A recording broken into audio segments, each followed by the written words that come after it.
Welcome to the Tough Decisions Daily Show with your hosts, Dan and Danae Hanford. As entrepreneurs and real estate investors, we are faced with tough decisions on a daily basis. These tough decisions can either make us or break us. On this show, you will hear from highly successful people sharing their stories behind tough decisions that they have had to make along their journey of success. In every episode, you will be able to learn from the thought processes behind the tough decisions that were made. Some of these decisions will have amazing outcomes and some not so much. So without further ado, your hosts, Dan and Danae.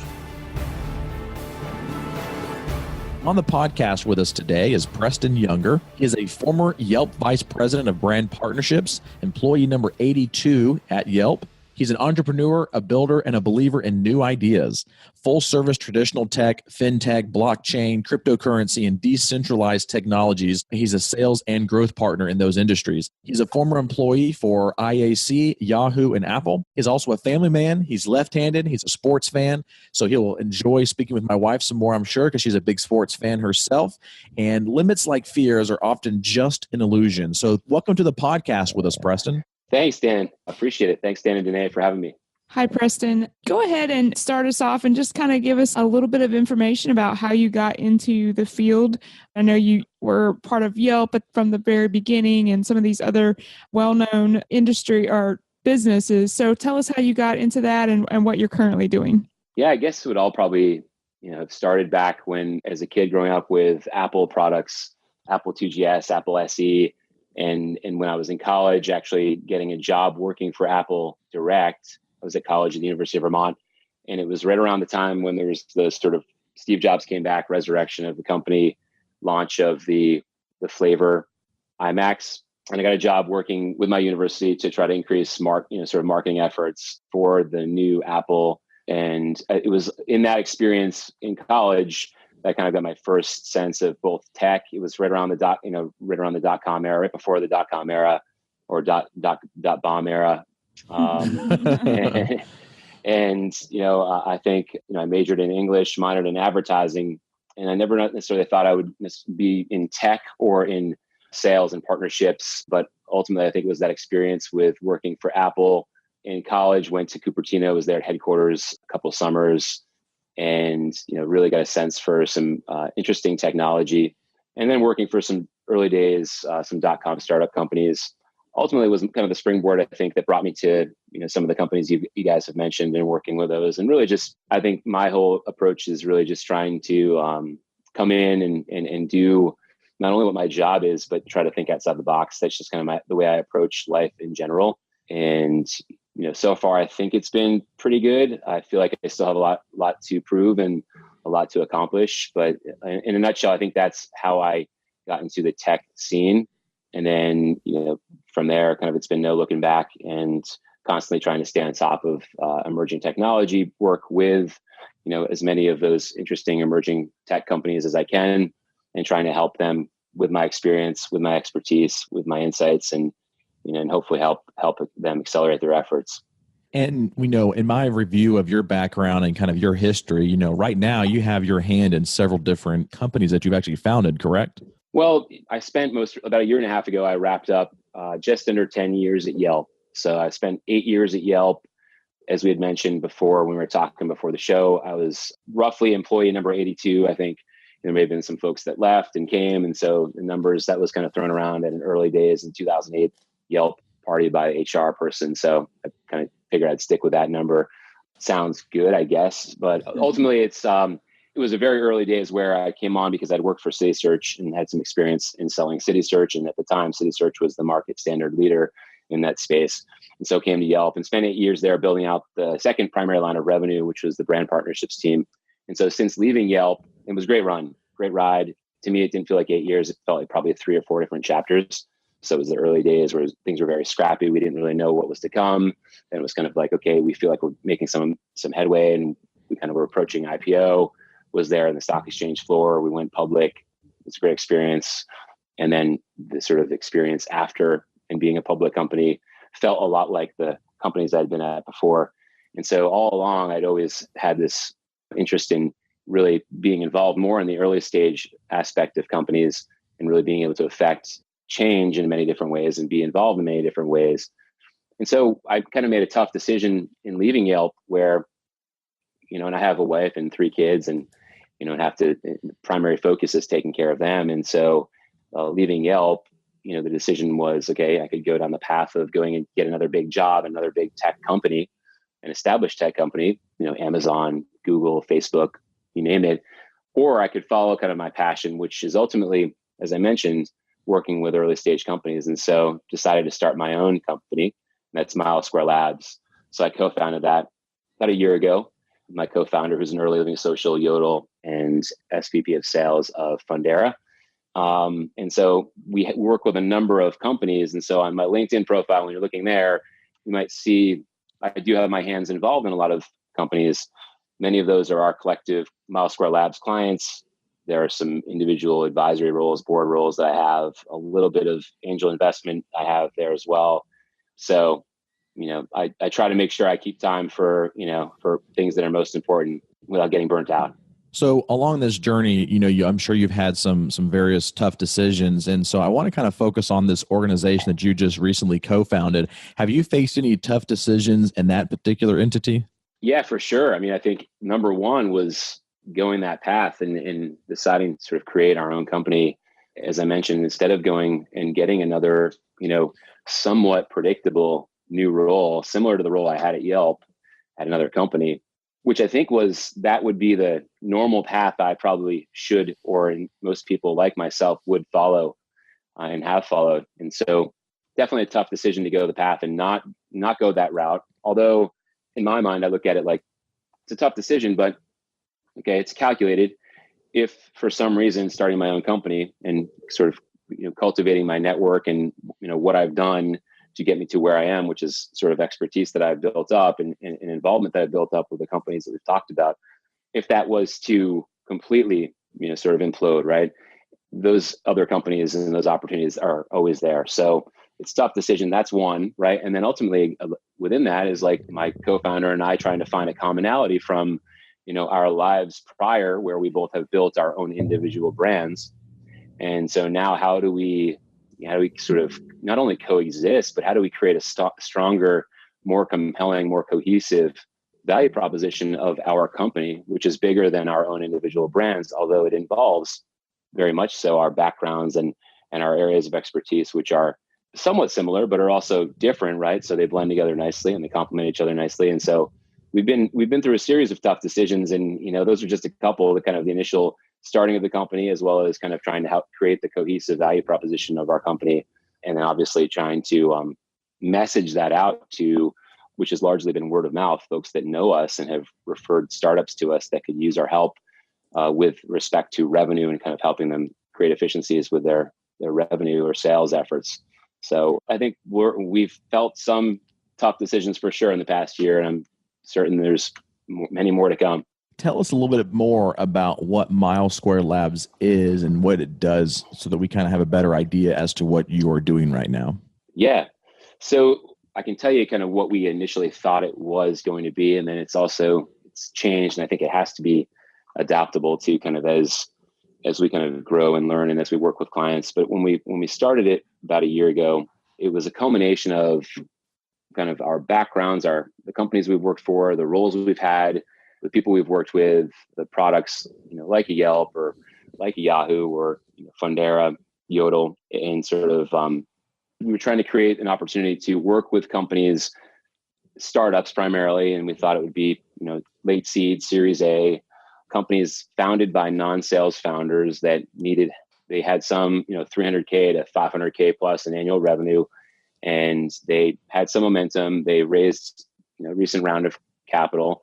And their typical next step is hiring that first head of sales or hiring that first VP of sales. And so our bullseye, we thought when we founded the company, would be like, well, we've seen this happen many times over. Why don't we come in and sort of over a short period of time, 4 months, 6 month engagement, work with them on 2 to 3 primary objectives and help them with some efficiencies, help them actually make some improvements and adjustments that after our engagement, they'll be in a better place to actually hire that head of sales. And then, in fact, because we have such a vast network across the two of us, not only just in the US, but globally, we could probably help plug them into some people that might be a good fit for that full-time role as well. So that was kind of how we created the company initially. And it's been, for the most part, it's followed that bullseye, that target. We've been pulled, as you mentioned, a little bit into the blockchain space in cryptocurrency. And so we work with a handful of companies there just to stay in the emerging tech space. And we work for actually a Series B and Series C company as well. So again, we've kind of been pulled off of that bullseye, but largely we're helping kind of in the fashion that I mentioned. So it sounds to me like you're really kind of going into some of these startups that you said that don't have a sales background. Is that correct? They don't have a sales force? Yeah, well, I mean, and kind of advising them and helping them sell the actual new technology that they're coming out with? Yeah, well, oftentimes when a tech company starts, usually it's by founders that are more technical or operations focused. And usually they get to a point where they finally have to determine sort of the product market fit. And ultimately they have to start selling, right? And so who starts selling is typically like those founders. They have to, right? So they have to start selling and they have to gain the first few customers. And then what they'll do is once they feel like they've kind of gained the first few customers, they've kind of figured out a very loose sales process. They'll probably usually go and hire like one or two junior salespeople to kind of come in and sort of subsidize and take some of the burden off of their shoulders because they have other things to focus on, probably like fundraising and sort of operations and sort of the product and, you know, the tech. And so you kind of get to that phase where you have a couple junior sales folks, maybe one of the founders is selling as well, kind of part-time, as well as juggling everything else they have to juggle. You're making some headway, you have some momentum, you've figured out sort of a path to revenue, and you're sort of starting to find a way to replicate that, but you don't quite know how to. So ultimately, when you get to the point of where you can afford a sales leader, you're usually told by your board or your advisors or friends or confidants that you need to go hire that head of sales. And so we try to come in before that head of sales is hired. Sometimes some of our clients we work with, and they might have like a junior sales manager. And so we're kind of coaching the coach, right? So we're kind of helping that junior sales manager maybe grow and sort of learn into that role of maybe being more of a senior director or head of sales. So we tried to frame it up, I think, initially, and we thought we knew what it was. I think we're helping ultimately in the capacity of probably more of like I think someone called us recently, one of our colleagues we used to work with said, you guys are like a revenue agency.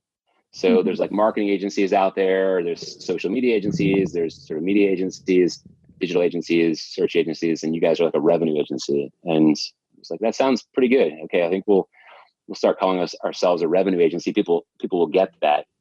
Now, my next question was like, does that even exist? And I guess it doesn't really matter because when you kind of talk about it, people understand what it is, and everybody wants to give you a label. So that's one that people will give us. I think we'll take that. Well, I look at this as a business that helps these startups with the tough decisions that they have, because they have these tough decisions of what are they going to do? Because like you said, they're more of the technician. They're more of the strategy behind creating the software or the product or the service, but they don't really know how to sell. And to be able to have somebody like your company come in there and actually not only just teach them how to sell, if that's what you're doing, but also to be able to maybe place somebody in that business that is, has experience in being able to put a system in place to be able to create that revenue for that organization. Because at the end of the day, if they have no revenue, then they're not going to be able to, one, get more funding as they continue down the different seed paths, and they're not going to be able to continue to go to the point of really scaling it into a bigger, larger market. For sure. Yeah. We actually probably get, and we hear that we get a lot of inbound, a lot of requests, and a lot of folks actually like need the help and maybe don't have the capital to be able to afford our services. But that's where I've been a firm advocate of like trying to at least make connections for those early, like maybe even pre-revenue or, early revenue stage startups. They need all the help they can get. And, a lot of times they don't know how to go out and find resources. And so I think a great opportunity has been early on in my career had been to be an advisor to some of these like pre-revenue or early revenue stage companies that really don't have capital to give, but they do have, and they're willing to give sort of some amount of equity for resources, like actual resources that are going to help, not simply just like advisors or board members that are going to, sit on a board and kind of an ivory tower and kind of tell you what to do, but actually be more of like a sort of a coach and sort of a mentor and help founders. And ultimately figuring out the revenue question is the most important one, although oftentimes that gets lost in tech and engineering and some other things that I think sometimes get a little more airtime than probably one of the more important things, which is generating sales and revenue. And in these startups, are you actually putting some money into these deals as well to kind of get equity and try to be part of the actual funding part of it, or are you strictly in the advisor and kind of partner role? Yeah, currently with Mile Square Labs, we're really in more of the advisor and partner role. Prior to that, in the past years, had invested a little bit as an angel investor, but really now, like, pretty laser focused on trying to build our company, which ultimately is a company that helps startups build and grow their companies. So we're really investing more just in our own infrastructure, trying to figure out our own operations and kind of how we can be most effective and efficient and over servicing our clients and making sure we're doing all that we can do for them, as well as making sure we're accurately and effectively talking to and getting back to folks that are being referred to us in an adequate time, which is an important thing. And ultimately, it's funny because we're kind of finding, I think my business partner Tom Sauer and I are finding that we are seeing ourselves on the other side of the table from where we had been for many years, where we were giving advice to founders, and now we're sort of the founders where we have to kind of start to think about the advice we've given other folks and actually take it to heart and start to do it ourselves, which includes, like, we're trying to create a path to predict our own revenue, which is based off of our client roster of folks that are hiring us for our services of helping them build a stronger sales foundation or sales operations. So, Preston, you kind of led me to my next question, which was, you've had a lot of experience as an employee and leader in other people's businesses and organizations, and now you are obviously the head of your own. So what have you learned about making tough decisions? Do you have a certain strategy that you employ when you're facing a tough decision that you could share with us? Probably have a few. I would say one of the things that's really, I think, overlooked is understanding, like, the human element of every employee that you work and client and partner. And I say that because I spent a good chunk of my career working in the digital advertising world. And so, both as an individual contributor as well as, manager, and then up to VP and sort of running a division. And, I think both with your employees as well as with the folks that you're trying to work with and prospects is, like, it's very easy. And especially, I've had my entire professional career in the New York City area. It's very easy when you're in a sort of a big city market, kind of in the hubbub, and you're trying to, run your team, or you're trying to hit your goals, to forget about the human side of everyone that's a part of it. So that goes for the employees, your colleagues, clients, prospects. And, I think one of the things I think a lot about, especially with our own business, is that there's always something going on with that person that you're trying to get a hold of. There's always something going on with your, clients are, sort of in a tough spot, and, they're maybe not being as responsive, or you're not able to get through to them as much. I think just trying to think of the human side of everything has been a really good thing for me to think about and apply to really every involvement I've ever had. And I think that's something that's overlooked a lot. And so something I try to profess to people, whoever will listen, try to teach my kids that. They don't necessarily listen. Hopefully they will at some point. But I think listening and understanding that everyone's a human, and, whatever it is you're working on and, dealing with, there's tough decisions and situations that everyone's dealing with. And so I think if you have that understanding, it helps you move forward. And so I think a tough situation that I've learned over time, and I didn't always maybe necessarily think this way, but I think just dealing with different personality types, different issues has kind of gotten me to the point of understanding this. It's really important nuance that I think is oftentimes overlooked, but something I think a lot about. Yeah, because, ultimately those tough decisions are going to affect people. And, sometimes that's hard to remember or hard to consider. Do you have a book that you would recommend to our listeners that you've read that maybe impacted the way you make decisions or helped you with your decisions? Can't think of a book off the top of my head. I will say that I've been for many years now a consumer of, I guess you would call it, micro content, right? It used to be Twitter for a very long time. And I have a bunch of folks that, I've followed over the years. And I think, recently it's actually turned to LinkedIn. I don't know. I try to actually stay pretty diversified in terms of, like, the sources of people that I read who profess things. And I kind of view myself more of like a person who kind of probably takes and extracts like elements of many as opposed to selecting just one. And I know I have plenty of colleagues and folks that I know that kind of will kind of swear by a book. And I have probably a laundry list of books that people have told me I should read. But part of my outlook on life, I think, is probably comes from the way that I look at extractions of bits and pieces of information from a multitude of different folks that I either revere or I feel like when they've gone through a certain situation, I felt like there was some morsel of information that I thought was really valuable by maybe something they tweeted out or something they posted on LinkedIn. So sorry to not have a great book review or recommendation, but I will say that I do think that for anyone who might be thinking about like one particular book being their solvent or answer to their professional life, I would say like just try to go out and seek out as many people that you feel like align with your lifestyle and approach to living and sort of working and personal life. I like to think about work life as more of like a sort of they're intertwined as opposed to a balance. So I like to find folks who think about that as well and consume and use their content in sort of ways that I think might apply to my professional and quite frankly, personal life. So you can go ahead and admit you just really love following me on LinkedIn and exactly. the podcast, right? Absolutely. That's the top of the list. but I didn't want to get the shameless plug. I didn't want the listeners to give me the shameless plug. Call. So let's shift a little bit here and talk about the most exciting place that you've ever traveled, or the most exciting or most interesting item that you've ever purchased with the money that you've made up to this point in your career. I'll have to say, I've been on a lot of great trips with my family, with my wife and my kids, but I will probably say that I think the most transformative trip for me was probably so after I left Yelp, I kind of took some time to just enjoy life. And before I kind of settled into doing sort of consulting and then kind of, more formally founding or co-founding Milesquare Labs. But I went on a trip kind of for my dad's 70th birthday 2 years back. And so my grandfather actually immigrated from Sweden in the early 1900s, 1926, he was 17, 18 years old.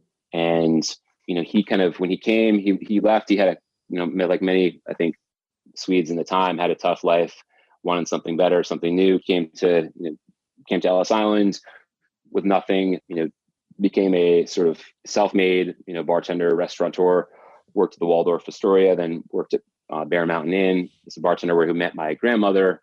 And then they settled down and had my dad and sort of 3 other kids as well. And so he always carried on his Swedish traditions, which my dad then carried on to my family. But then there were a lot of things that I think we didn't know in terms of like what his life was like in Sweden. And so I actually went with my dad to Sweden. And what I had done, I had some time to actually do some ancestry work. And I did the DNA testing and actually was able to find addresses for where my grandfather was born, where he lived, where his mother was buried. And we actually traveled the countryside. It was kind of in the middle of nowhere. It was totally going to butcher the name. Falköping and Jönköping are the 2 towns that he lived in.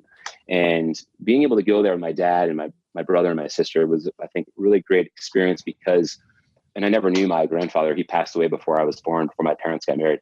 So I got to really know him and learn more about my dad and also myself. And I think the sort of Swedish background and Swedish tech and design and kind of just the way I think a lot about things probably comes from that a little bit. But being able to be there in, going to Stockholm and then traveling to the kind of the countryside or where my grandfather lived before he immigrated, kind of on his own, got in a boat and said, I'm going to New York, and then created his life here, brought his elements of the Swedish heritage to my dad, and my dad brought it on to, to me and my siblings. It was a pretty cool, trip to have. And it's a great country to check out. And so I'd have to say that would be probably my best, or at least recent trip. We've got a good trip coming up this summer. Me and my family, we're doing that was going to be my next question is what's the next item on that bucket list of yours right now? Yeah, we're going to do I'm going to be in Chicago for some work later in the month. And then we're actually going to drive from Chicago, get it all plotted out, going to drive to Banff,